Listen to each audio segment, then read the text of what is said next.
Hello, everyone. This is the Free American Press with your host, Alexander Horat. And today I'm going to report on some sad news coming out of the United States, and that is 25% of Americans are living paycheck to paycheck. If you enjoy our content and want to keep seeing amazing guests and insightful conversations, please like this video, share it with friends, and subscribe to the channel.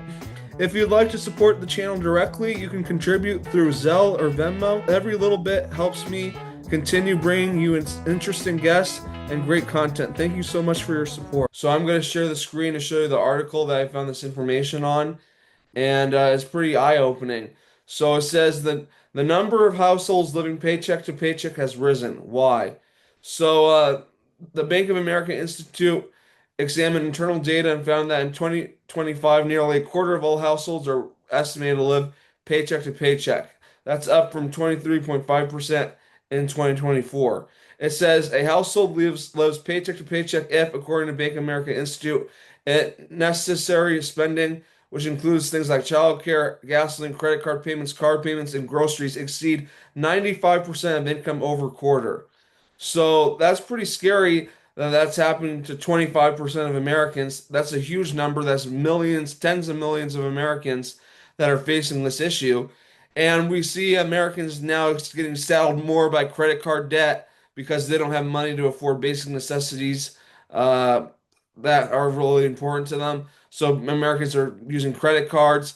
Americans are in so much debt right now. It's unbelievable, and people are not really able to save. So what's the problem? How has this happened to America? Back in the 1950s, one man could have an income to support his whole family, and now a man and his wife can barely support his whole family. So it's pretty scary how things have changed. And what has changed since then? Well, back in the 1950s, we had a much stronger currency. We still had silver coins. So we had a much higher, better currency. But now we've been inflating the currency away. Basically, the inflation rate is out of control, and your U.S. dollars are worth way less. People who save money lose money each month due to inflation, and that's causing people not to save as much. And it also has made the people, even though, say, California, we're going to increase the minimum wage, that minimum wage is still not setting up with real inflation with how much things are costing Americans, especially throughout the country. So that's causing a lot of issues here in America. The cost of goods and services are much higher, and then our dollar's not going as far. So this is basically the government's fault that more and more Americans are living paycheck to paycheck because they're just increasing the inflation rate, which is a hidden tax on you.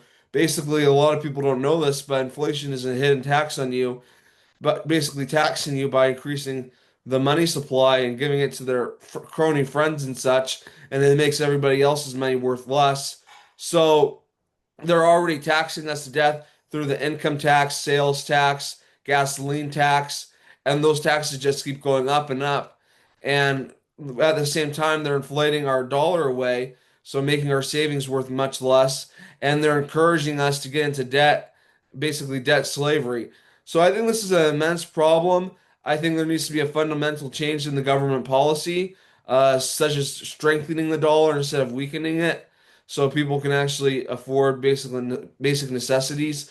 Because we saw what happened in Venezuela, for instance. People were doing generally well before Hugo Chavez. They had a fairly strong currency, uh, but then with Hugo Chavez, they inflated the currency away and made it basically so Venezuelans were on paycheck to paycheck, the majority of them, and they basically couldn't afford basic necessities anymore.